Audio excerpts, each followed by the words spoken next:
এই মুহূর্তে আমাদের সঙ্গে টেলিফোন লাইনে রয়েছে রাকেশ দাস অধ্যাপক। আপনাকে রিপাবলিক বাংলায় স্বাগত জানাই। রাকেশ বাবু, কি বলবেন? কখনো ক্ষুদিরাম বোসকে আমরা দেখতে পাচ্ছি অষ্টম শ্রেণীর যে ইতিহাস, সেখানে ক্ষুদিরাম বোসকে সন্ত্রাসী বলে উল্লেখ করা হচ্ছে, কখনো এই তিন বীর সন্তানকে সন্ত্রাসী বলে উল্লেখ করার অপচেষ্টা করছে বিদ্যাসাগর বিশ্ববিদ্যালয়। কি মনে হচ্ছে, জেনে শুনে আমাদের বাংলার ইতিহাসকে, বাংলার স্বাধীনতা সংগ্রামীকে ছোট করে দেখানোর চেষ্টা করছেন মমতা বন্দ্যোপাধ্যায়? একদমই তাই। এই সমস্ত বীর বিপ্লবী যারা আমাদের স্বাধীনতার জন্য নিজেদের জীবন বিসর্জন দিয়েছেন, তাদেরকে যখন সন্ত্রাসবাদী হিসেবে চিহ্নিত করা হচ্ছে, এবং এটা আজ থেকে নয়, এটা এবং শুধুমাত্র যে মমতা ব্যানার্জি সরকার এটা করছে তাই নয়, এর আগে আমরা দেখেছি যারা লেফট লিনিং বামপন্থী ঐতিহাসিক আছে, বিপান চন্দ্র, ইরফান হাবিব, এরা সবাই এই কাজটা করেছে এবং এটা দীর্ঘদিন ধরে হয়ে আসছে। এবং দুঃখের বিষয় যে মেদিনীপুর শহরে ক্ষুদিরাম বসু, তার প্রফুল্ল চাকি তারা আত্মবলিদান দিয়েছিলেন, সেই শহরে বিদ্যাসাগরের নামাঙ্কিত বিশ্ববিদ্যালয়ে এই ঘটনা ঘটছে। এটা একটা অত্যন্ত লজ্জার বিষয়। এখানে আমি দুটো মন্তব্য করব। প্রথম হচ্ছে, যারা এই সমস্ত প্রশ্নপত্র তৈরি করছেন, যারা মডারেশন করছেন, তাদের যে দক্ষতা, তাদের যে পড়াশোনা, সেটার উপর একটা প্রশ্নচিহ্ন তৈরি হচ্ছে। আর দ্বিতীয় হচ্ছে, এই সমস্ত বীর বিপ্লবীদেরকে সন্ত্রাসবাদী আখ্যা দিয়ে যারা যথার্থ সন্ত্রাসবাদী, যারা পেহেলগাঁওতে নিরীহ মানুষকে ধর্ম জিজ্ঞাসা করে হত্যা করেছে, তাদেরকে গ্ল্যামারাইজ করার চেষ্টা করা হচ্ছে, যাতে করে এই সন্ত্রাসবাদ এবং সন্ত্রাসবাদী শব্দটাকে চেষ্টা করা হচ্ছে। কেন চেষ্টা করা হচ্ছে, কি মনে হয়? ব্রিটিশের দালালি করার জন্য, না পেছনে আরো বড় কোনো কারণ রয়েছে? আরো অনেক বড় কারণ রয়েছে, অবশ্যই অনেক বড় কারণ রয়েছে। এর পিছনে যে বাম ইসলামিক একটা দীর্ঘদিনের তাদের একটা জোট রয়েছে, সেটা কাজ করছে। কারণ আমরা দেখেছি এর আগে বাম ইসলামিক ঐতিহাসিকরাই এই কাজটা বারংবার করে এসেছে, তারা এখন আবারও সেটা করছে। আমার ধারণা তারা এই যে পশ্চিমবঙ্গকে রোহিঙ্গা সন্ত্রাসবাদী দিয়ে ভরে দেওয়ার চেষ্টা করা হচ্ছে, সেটাকে জাস্টিফাই করার জন্য এই জিনিসগুলো করা হচ্ছে। এই ষড়যন্ত্র অত্যন্ত গভীর। বেশ, অসংখ্য ধন্যবাদ রাকেশ দাস অধ্যাপক, আমাদের সঙ্গে টেলিফোন লাইনে ছিলেন। আপনাকে অসংখ্য ধন্যবাদ। আর এই বিষয় নিয়ে পুলিশ কর্তারা তারা ঠিক কি বলছেন, অরিন্দম আচার্যের সঙ্গে আমরা কথা বলেছিলাম, তিনি ঠিক কি বলছেন শুনবেন। প্রিন্সিপালকে একটু জিজ্ঞাসা করছি, আপনি কি আদৌ মেদিনীপুরে মাতঙ্গিনী হাজরার মৃত্যু এবং তার সাথে কতজনের মৃত্যু হচ্ছে আদৌ জানেন? আমার মনে হয় জানেন না।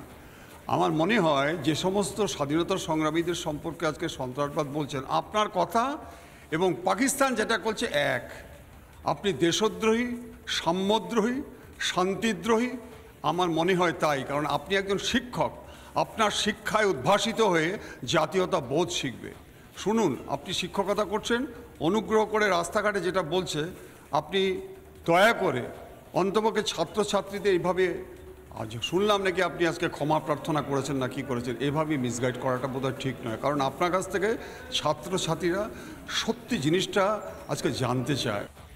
প্রাক্তন পুলিশ কর্তা অরিন্দম আচার্য তিনি যে কথাটা বললেন, অসাধারণ কথা বললেন।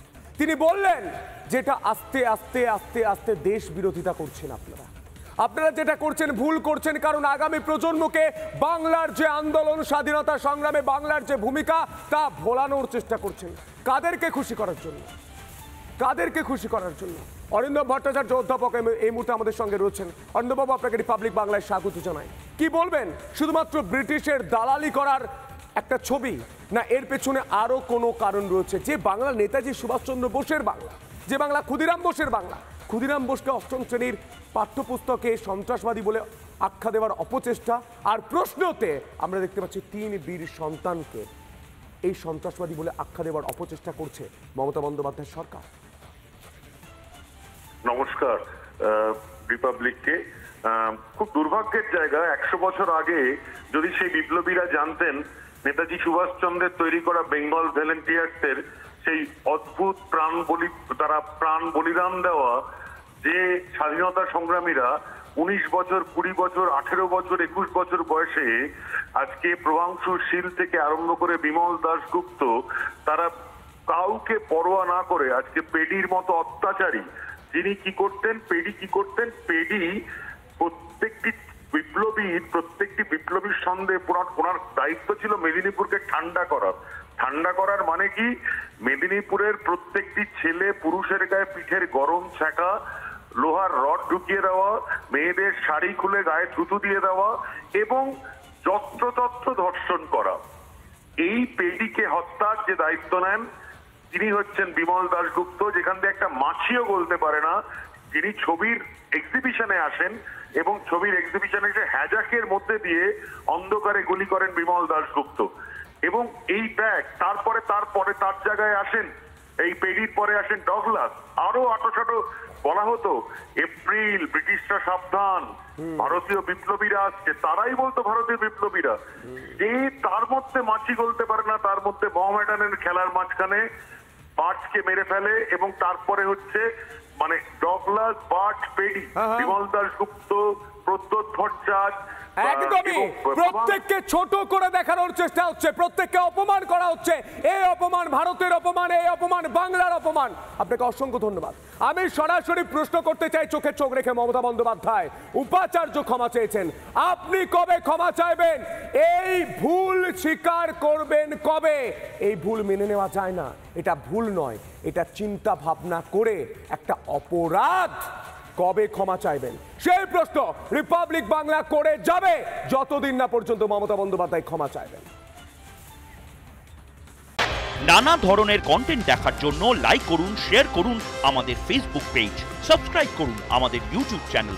পাশাপাশি অন্যান্য ব্রেকিং নিউজের জন্য অবশ্যই চোখ রাখুন রিপাবলিক বাংলায়।